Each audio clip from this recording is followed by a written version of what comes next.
If you're thinking about starting a consulting business, there are some things that you should know. Consulting is one of the fastest growing industries for jobs right now. And it's not just because consultants can do what they want to do, it's also because businesses need more help than ever before with technology and strategy. If you're ready to take your career into your own hands, here are 7 essential steps for starting a consulting business. Know what a consultant's job is. A consultant's responsibility is to consult. That's all there is to it. However, passion and subject matter expertise are what separates an excellent consultant from a poor one. In this day and age, everyone can be a consultant. All you have to do now is figure out what your distinct skill is. For example, are you very comfortable with SEO? Could you talk for hours on web hosting? Do you have a passion for helping startups scale their business? If you understand your strength, it's up to you to turn that useful knowledge into something someone is willing to pay for. What's my niche? The best consultants are typically people who have experts in their field. People with extensive expertise or notable accomplishments in a certain area. It's critical to consider how your experience appears to potential clients before starting a consultancy business. Asking questions like, what are my most valuable selling points? How can my background set me apart from the competition?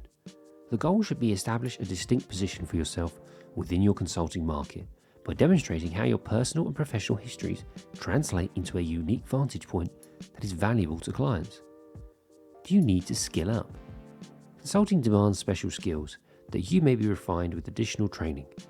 As a consultant, you could be expected to speak in front of groups of people, educate individuals, identify problems in failing teams, analyze and present data, and provide feedback effectively. Building client relationships and outcomes, as well as dealing with the public, is a huge part of what it means to be a consultant. However, mastering these skills may be difficult at first. Your capacity to perform such things will likely become an important element in your success as a consultant, regardless of your area.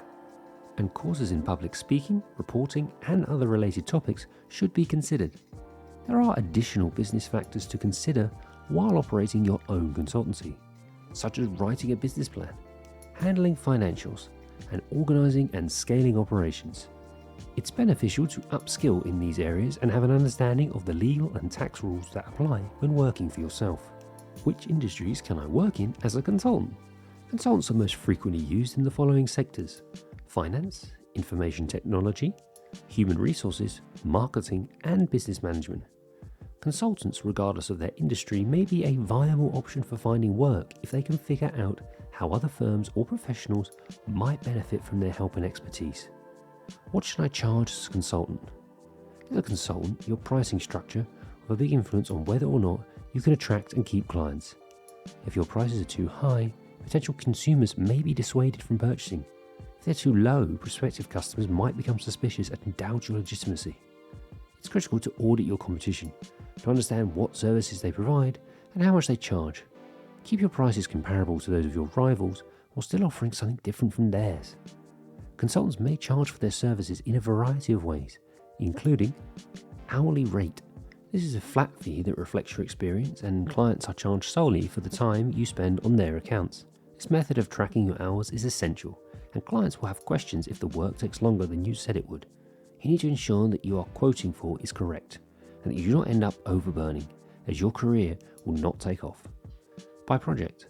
Clients are charged at this rate because of the work done on a project-by-project basis. While this openness appeals to clients, it does not provide you with much flexibility when unforeseen circumstances arise and projects go over schedule. Retainer.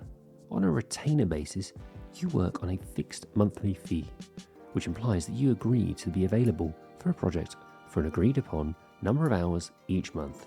The majority of firms who engage a consultant on a retainer basis have included in their contract prohibiting you from working for their rivals. The advantages of this kind of work and getting compensated are obvious. You will always receive a monthly income, and cash flow might be an issue when you're just starting out in your consultancy career. Some consultants provide a reduction in their charges if a client opts to pay a monthly retainer amount. Structuring my consulting services. You should establish fair and consistent pricing points for your services. You should organize your tasks in a manner that is obvious to customers and simple for you to follow, no matter how involved you become in a project. What is scope creep? Scope creep occurs when you expand the scope of your services or project without receiving compensation for it. Describe the breadth of your services and the expenses involved in expanding this work with extra features in as much detail as possible. When to say no. It's crucial to know when it's time to say no to a job that isn't viable. Your reputation and track record of success are important parts of your company's health as a consultant. It's sometimes advantageous to reject projects if you're out of your depth or if a customer has unrealistic expectations, especially if there are any risks involved. What registrations and licenses do I need? Before you begin working as a consultant, you need relevant accreditation or licensing in line with your area of expertise. Before you place up your shingle and expect clients to rush in to hire you, be sure that you are qualified for the task. If you want to work as a social media specialist, make sure that you are fully informed on all of the industry's latest trends and changes. New clients and referrals. How do I find them? Word of mouth is one of the most powerful tools for attracting and keeping customers in the consulting business. One consumer's excellent experiences might be a great way to expand your client base if they tell others about it. The opposite is also true. If someone has had a bad experience, they're more likely to inform their contacts and damage your reputation. Encouraging individuals to share good experiences is often easier with incentives. If an existing customer successfully introduces you to a new client, you may reward them with free services for a period of time, or a cash incentive.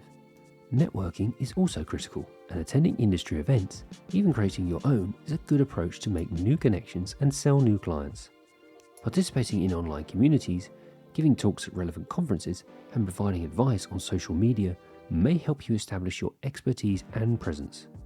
It is also possible to generate leads by providing information and services through your website.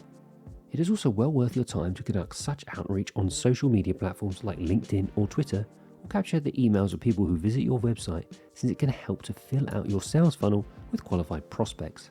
Focus on the buyer's journey. A buyer's journey, which is how a consumer goes from being ignorant about your goods or service to make a purchase, may be quite difficult. It begins with comprehending your client and their requirements. Designing a buyer's route might help you better understand potential client needs and mentality. Identify your target audiences, their specific pain spots, and their ultimate goals. Let's talk about consultant contracts. You need contracts in place before commencing any services for clients. A contract is a legally enforceable agreement between you as a consultant and your clients. It should cover the work you've committed to performing as well as the amount your client has agreed to pay.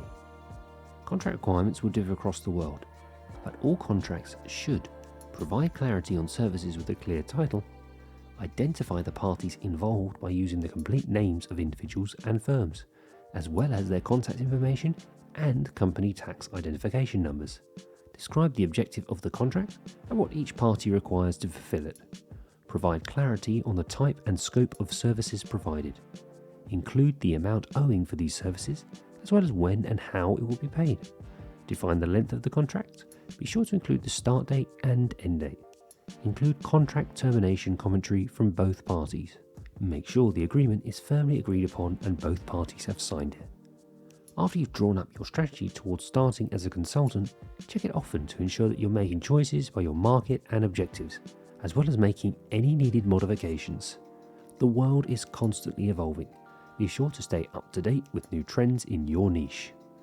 What else are the essential steps for starting a consulting business? Let us know in the comments below, and be sure to subscribe for more weekly consulting tips.